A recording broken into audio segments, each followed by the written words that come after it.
Love is life's greatest mystery.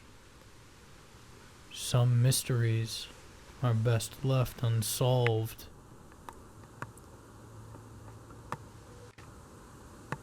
The first time I saw Karen, she was legs spread wide open on the bus stop bench, devouring a bag of flaming hot Cheetos. Her coarse, tie-dyed hair spilled over her shoulders in tangled waves, and her pasty legs were caked with dirt. Although her appearance immediately intrigued me, it wasn't until our eyes met as I crossed the street that I knew I was in love. Whether this infatuation was caused by the neon green Cheetos bag framing her eyes, or the sun glimmering off her thick glasses, I don't know. All I know is that I had to talk to her before the bus arrived. I'm undateable, you see.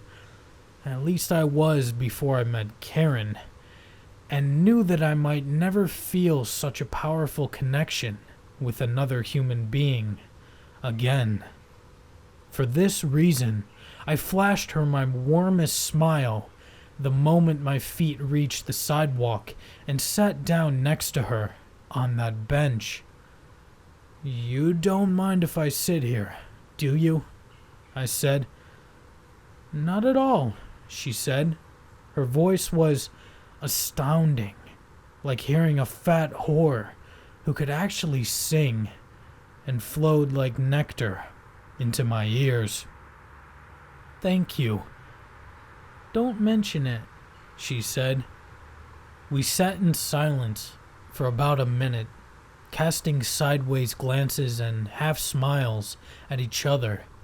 I could tell by the way her eyes dilated whenever she looked at me that she was just as into me as I was to her. Suffice it to say that our conversation flowed naturally from there, and before I knew it, I was standing at the entrance of her apartment with my arm around her waist and her tongue in my ear. The feeling of her rancid breath upon my cheek made me tremble. I stood there quivering in ecstasy as she fumbled open the door with her free hand. Then I followed her inside. "I hope you don't mind the mess," she said. I surveyed the living room in front of me. The entire space was covered in mountains of junk, which sprawled all the way to the ceiling and spilled into the dining room in cascading piles. Judging by the dozens of rodents and insects I could see milling about the filth, I knew this rancid and pissed-on place had to be her life's work. She was a hoarder, and I found that sexy as hell. "Not at all," I said. "Good." She grabbed my hand and navigated us through the endless piles of waste and into her bedroom, which was even more cluttered than the living room. "Are you ready for me?" she asked. "Hell yes," she giggled. I watched in anticipation as she slowly undressed. "I have a surprise under here," she said. "I hope you don't mind." She pulled her shirt over her head, revealing a half-dozen tarantulas clinging to her skin like leeches. "These are my pets. I always keep them on me. I love them too much to put them in a cage." One of the tarantulas stirred and maneuvered its skinny legs onto her voluptuous breast. Never could I have imagined that something so grotesque could turn me on. I don't mind at all." "Good. Most guys do, which is a real deal breaker for me." She pulled off her pants, revealing another half-dozen tarantulas. A few moments later, we embraced on top of her filth-laden bed.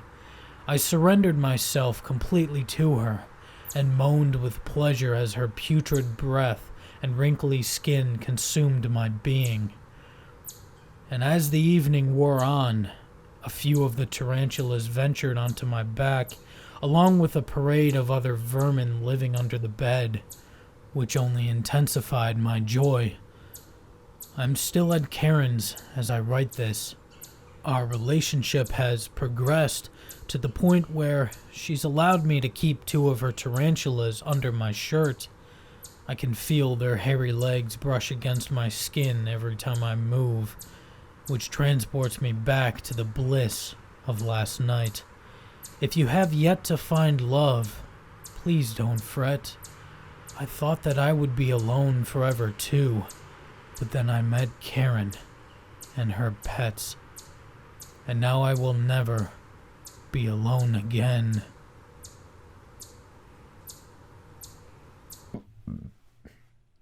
Jesus. Can you do me a never on that? Follow me on Instagram and Twitter for more wonderful things like this. Thanks so much for watching. Try not to die today.